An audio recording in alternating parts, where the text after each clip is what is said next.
Hello दोस्तों, स्वागत है आपका स्टडी ऑरिजिन के यूट्यूब चैनल पे। मैं आ गई हूँ फिर से एक नई इन्फॉर्मेशन को लेकर के। और आज की जो इन्फॉर्मेशन है बेसिकली उन स्टूडेंट्स के लिए है जो पटना यूनिवर्सिटी से पीएचडी एंट्रेंस एग्जामिनेशन क्वालिफाई करना चाहते हैं, या यूं कहे कि पटना यूनिवर्सिटी से पीएचडी कोर्स करना चाहते हैं, पीएचडी में एडमिशन लेना चाहते हैं। तो पटना यूनिवर्सिटी से पीएचडी में एडमिशन लेने का पूरा प्रोसेस क्या है, किस तरह से हम एडमिशन ले सकते हैं और कैसे हम पटना यूनिवर्सिटी से पीएचडी का कोर्स कर सकते हैं, ठीक है। तो इसके बारे में हम लोग जानेंगे। तो चलिए शुरू करते हैं। डिटेल में हम लोग समझेंगे पूरी प्रोसेस को।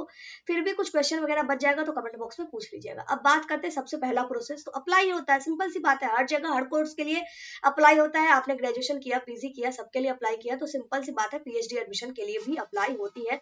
जो कि पटना यूनिवर्सिटी को जब लगता है कि एडमिशन लेना है तो वो अप्लाई के लिए नोटिस निकालती है। जब भी नोटिस निकलेगा आपको उस पर्टिकुलर डेट के अंदर अप्लाई करना है। बात कर लेते हैं कि कौन से अप्लाई कर सकते हैं। दो तरह के स्टूडेंट, दो या नहीं मतलब 3-4 स्टूडेंट हो सकते हैं। सबसे पहला जो सिर्फ पीजी किए हैं, दूसरा जिन्होंने यूजीसी नेट क्वालिफाई किया होगा लेकिन वनली पीएचडी। कुछ ऐसे भी होंगे जिसका नेट जेआरएफ क्लियर हो जाएगा, ठीक है। तो इस पूरे कैटेगरी में किस तरह से आपको एडमिशन मिलता है, तो सिंपल सी बात है, अगर आप यूजीसी नेट या इस लेवल का कोई भी एंट्रेंस एग्जामिनेशन ऑलरेडी क्लिक कर रखे हैं, क्लियर कर रखे हैं, आप क्वालिफाइड हैं, तो आपको डायरेक्ट मैं बताती हूँ, पहले आपको बस अप्लाई करना है, फिर इंटरव्यू में पार्टिसिपेट करना है। थोड़ा सा इससे पहले मैं डिटेल में बता दूं। अप्लाई होता है, अप्लाई के बाद एंट्रेंस एग्जाम लिया जाता है, एंट्रेंस एग्जाम के बाद उसका रिजल्ट जारी होता है, और रिजल्ट जारी होने के बाद आपकी इंटरव्यू ली जाती है। यानी 2 स्टेप्स में आपका एडमिशन का एंट्रेंस कंप्लीट होता है। पहला रिटन टेस्ट, दूसरा इंटरव्यू, ठीक है। इन दोनों को क्रैक करते हैं, उसके बाद आपको एडमिशन मिलती है। इसी पे मैं बता दूं, जिनका यूजीसी नेट जेआरएफ क्लियर है उनको एंट्रेंस एग्जाम देने की जरूरत नहीं होती है। वो डायरेक्ट आप अपना इंटरव्यू में पार्टिसिपेट करेंगे और आपको एडमिशन मिलेगी अगर आप इंटरव्यू क्रैक कर लेते हैं तो। अब बात कर लेते हैं, ये जो एंट्रेंस एग्जाम होती है वो किस लेवल पे होती है। तो 2 पेपर होता है, एक पेपर 1, पेपर 2। पेपर 1 जो होता है आपका, वो रिसर्च एप्टीट्यूड, लॉजिकल रीजनिंग होते हैं, न्यूमेरिकल एबिलिटीज होती है, आईसीटी से क्वेश्चन रहते हैं, एनवायरमेंट से क्वेश्चन रहते हैं।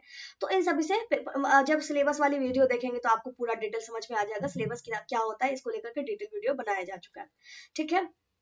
तो ओवरऑल आपका एंट्रेंस एग्जाम होता है पेपर 1, और पेपर 2 आपके पीजी लेवल का होता है। यानी आप जिस सब्जेक्ट से पीएचडी करना चाहते हैं उसके पीजी लेवल का जो सिलेबस है उसको कंप्लीट कर लीजिए, वहां से आपका पेपर 2 कंप्लीट हो जाएगा। पेपर 1 ऑब्जेक्टिव होता है, पेपर 2 सब्जेक्टिव होता है। कभी कभी ये चेंजेस भी होते रहते हैं, तो हर ईयर अपडेटेड रहना पड़ता है, ठीक है। इस बार आपका पेपर 1 ऑब्जेक्टिव, पेपर 2 सब्जेक्टिव था, ठीक है। अब बात कर लेते हैं कि अगर एंट्रेंस एग्जाम क्वालिफाई हो गया उसके बाद हमें इंटरव्यू के लिए क्या करना होगा। सिंपल सी बात है, जैसे ही आपका एंट्रेंस एग्जाम क्वालिफाई होगा, रिजल्ट आपका आएगा, आपका रिजल्ट में रोल नंबर रहेगा, आप क्वालिफाइड रहेंगे, तो आपको इंटरव्यू के लिए जाना है।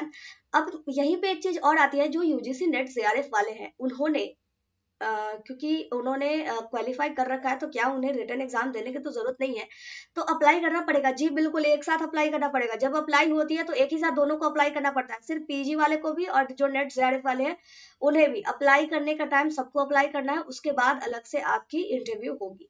तो आई होप की चीजें आपके सामने क्लियर है, सिंपल सा है। लेकिन अगर आप बेटर मार्क्स करते हैं तो आपको एडमिशन मिल जाती है, ठीक है। एंट्रेंस एग्जाम पैटर्न, सिलेबस जो भी चाहिए कमेंट कीजिएगा। एग्जाम पैटर्न के लिए एग्जाम पैटर्न, एग्जाम सिलेबस के लिए सिलेबस, और कोई और जानकारी चाहिए तो कमेंट बॉक्स में पूछ लीजिए। इसी के साथ इस वीडियो को यहीं पे कंप्लीट करते हैं। मिलते हैं अगली वीडियो में अगली इन्फॉर्मेशन के साथ। जय भारत, जय बिहार।